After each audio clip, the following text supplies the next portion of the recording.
আসসালামু আলাইকুম দর্শক মন্ডলী, আজকে চমৎকার একটি ভিডিও নিয়ে এসেছি আপনাদের সামনে। আজকে দেখাবো ট্রেনের ইঞ্জিনের ট্রলি চাকা কীভাবে পরিবর্তন করা হয়। যে ট্রেন চলে, আসলে ট্রেন তো চলাই ইঞ্জিন, এই ইঞ্জিন না থাকলে কিন্তু ট্রেন চলবে না। আর এই ইঞ্জিন জানেন আপনারা, একটা মেশিন যন্ত্রটা নষ্ট হবে, এটা মেরামত করতে হয়, মেরামত করে আবার চালাতে হয়। যেহেতু বাংলাদেশ রেলওয়ে একটি যান্ত্রিক প্রতিষ্ঠান, এখানে সবসময় ট্রেন চলে এবং ট্রেনের বিভিন্ন পার্টসপাতি নষ্ট হয় এবং মেরামত করতে হয়, মেনটেন্যান্স স্টাফ রেলওয়েতে সবসময় থাকে। আজকে সেটাই আপনাদের দেখাচ্ছি।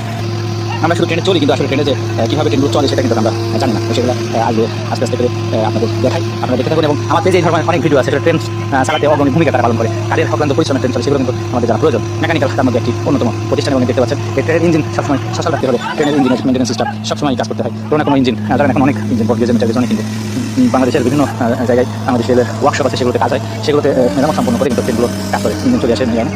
দেখতে পাচ্ছেন যে যেটা ট্রলি পরিবর্তনের পদ্ধতি, এটা রিলিফ ট্রেন আছে। এই রিলিফ ট্রেন কিন্তু এই ট্রলি পরিবর্তন করতে ব্যবহার করা হয়। এই রিলিফ ট্রেন 120 টন তুলতে সক্ষম। এই যে এগুলো ট্রেনের ইঞ্জিনকে উঁচু করতেছে, দেখতে পাচ্ছেন অনেক ভারী পরিশ্রম করতে হয়, কাঠ ফেলতেছে। এই কাঠ দিয়ে ইঞ্জিনটিকে ধরে রাখা হয়েছিল।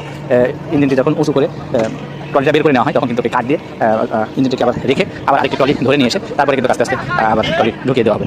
দেখতে পাচ্ছেন ট্রলিটির ঢুকিয়ে দেওয়ার জন্য যে কাঠগুলো ছিল, ইঞ্জিনের নিচে, সেগুলো বের করে দিয়ে পরিষ্কার করে ইঞ্জিনটি উঁচু করে যে ট্রলিটি লাগানো হবে, সেই ট্রলিটি এখন কিন্তু ইঞ্জিনের নিচে চলে যাচ্ছে।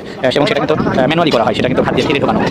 সেটা যেহেতু রিলিফ ট্রেন একটা রিলিফ ট্রেন একদিকে কাজ করে, আরেকদিকে মানুষ যন্ত্র কাজ করতে হয়, মানুষকে ঠেলে ঠেলে কাজ করতে হয়। এই জন্য রিলিফ ট্রেনের স্টাফদের কঠোর পরিশ্রম হয়, এরা অনেক পরিশ্রমী হয়, দিন রাত পরিশ্রম করে এরা।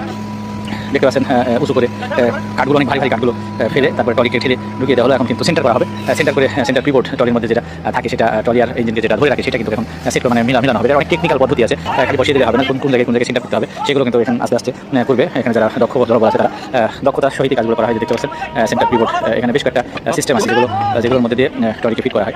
মোটামুটি ট্রলি ফিট হয়ে গেছে। ধন্যবাদ। অনেক সুন্দর সুন্দর ভিডিও আছে, দেখে আসতে পারেন।